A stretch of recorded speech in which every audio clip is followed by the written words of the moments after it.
All right, welcome back to the Explainer. Over our last few sessions, we've been living completely inside the offensive mindset, right?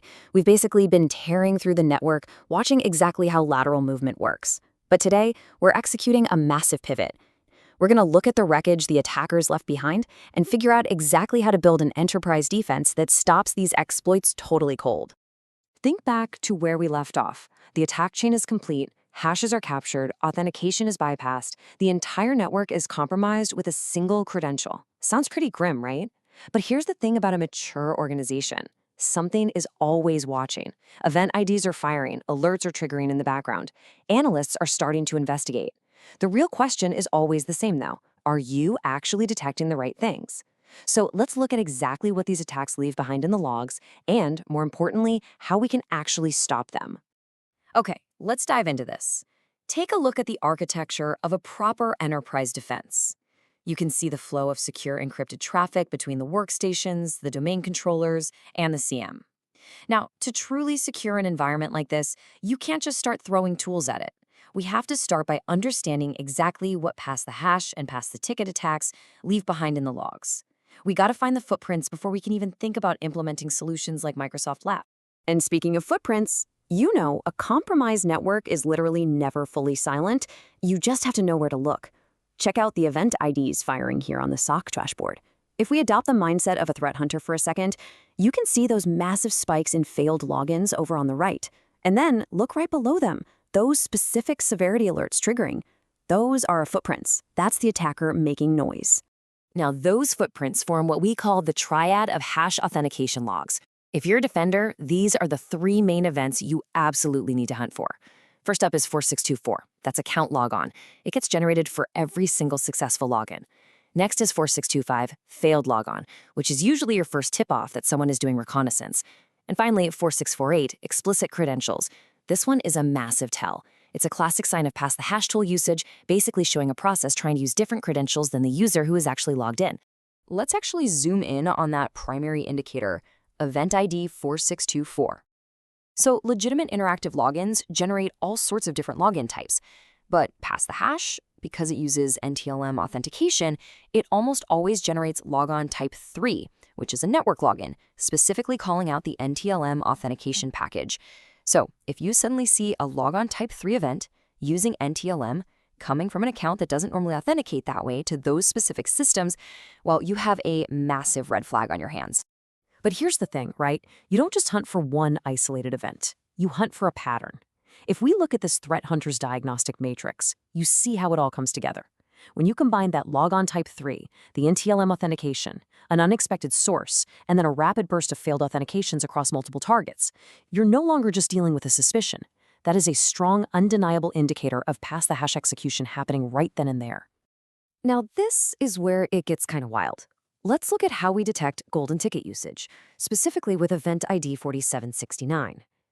Check out the validity period comparison here. A normal, legitimate Kerberos ticket expires in about 10 hours, give or take. But a forged golden ticket, the default setting, gives it an absolutely absurd 10-year validity period. 10 years.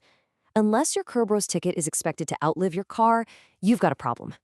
Defenders are actively looking for these exact kinds of massive, lazy anomalies in ticket lifetimes. All right, so detecting the attack is great, but prevention, that is the real goal. And to prevent it, we have to fix the root vulnerability in almost every corporate environment, the shared master key. Because IT departments build their workstations from the exact same golden image for efficiency, hundreds of workstations end up sharing the exact same local administrator password. It's a huge blind spot. An attacker captures the local admin hash from just one machine, and suddenly they have the master key to compromise the entire environment. So how do we fix this fatal flaw? Microsoft actually gives us the tool for free, LAPS, or the Local Administrator Password Solution. Implementing it in our lab environment takes just a few critical PowerShell commands. First, we install the module and update the Active Directory schema. Then, we flip a few switches to allow the computers to dynamically update their own passwords. And finally, and this is crucial, we strictly lock it down so that only domain admins actually have the permission to read those passwords in plain text. Once that foundation is laid, we enforce it using group policy. We link a new lapse policy to our workstations, and we can demand some serious complexity. We're talking 14 characters long, a crazy mix of cases, numbers, and symbols, with a mandatory 30-day rotation.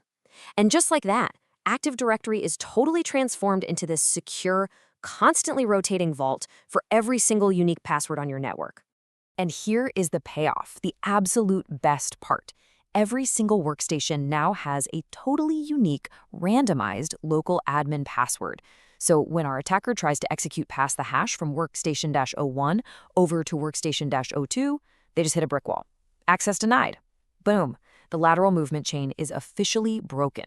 Okay, so we've got laps in place. What's next? We introduce the next concentric ring of defense. We starve the NTLM protocol. Over in Group Policy, under Network Security, there's a setting to configure Restrict NTLM. By setting incoming NTLM traffic to deny all domain accounts, we are basically telling the network to reject NTLM authentication entirely for those accounts. This forces the entire network to use Kerberos authentication instead, which, as we know, is inherently not vulnerable to pass the hash. Now hold on, a massive warning label here for all you architects out there. You absolutely need to know that disabling NTLM entirely can and probably will break legacy applications that still rely on it. You can't just go in and blindly flip this switch on a Friday afternoon, right? You have to test these NTLM restrictions thoroughly in your lab environments before you ever think about rolling them out to production. Next up, we really need to shield our highly privileged accounts. Active Directory has this incredible built-in security group called Protected Users. By running a super simple command to drop a domain admin, say Tony Stark or TS Stark, into this group, we instantly lock down that account. It's like putting them in a vault. Members of the Protected Users group literally cannot authenticate using NTLM at all. Their credentials are never allowed to be cached in LSS memory, and their Kerberos tickets are given much, much shorter lifetimes. But what about the credentials that actually have to sit on the local system memory? Well, we lock the memory itself down using Windows Defender Credential Guard. This uses virtualization-based security to completely isolate LSASS. Actually, it's more like it throws up a literal physical barrier in the hardware, totally blocking tools like Mimikatz from ever being able to read those hashes and tickets in the first place. So let's pull all the way back and look at the big picture. This is your complete enterprise defense synthesis. It's basically the ultimate architect's blueprint. On the outside, you've got comprehensive monitoring for anomalous event IDs. Step inside and you've got Microsoft Labs completely eliminating local lateral movement. Inside that, NTLM restrictions forcing the much safer Kerberos protocol. Then, the Protected Users group stopping credential caching for your admins, and right at the core, Credential Guard preventing in-memory theft. An attacker literally has to pierce every single one of these layered rings to achieve total network compromise. Now, to truly master this stuff, you have to get your hands dirty and build it yourself. So here is your blueprint for the MARVEL.local lab. 4 crucial phases to tackle. First, implement labs and actually watch your pass the hash attempts fail. Second, shield your admin accounts with the Protected Users group.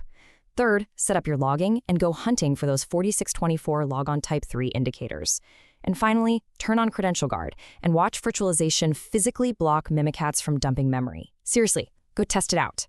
And that really brings us to the core philosophy of our journey together, the dual perspective. You guys now completely understand pass the hash and pass the ticket from both sides of the battlefield.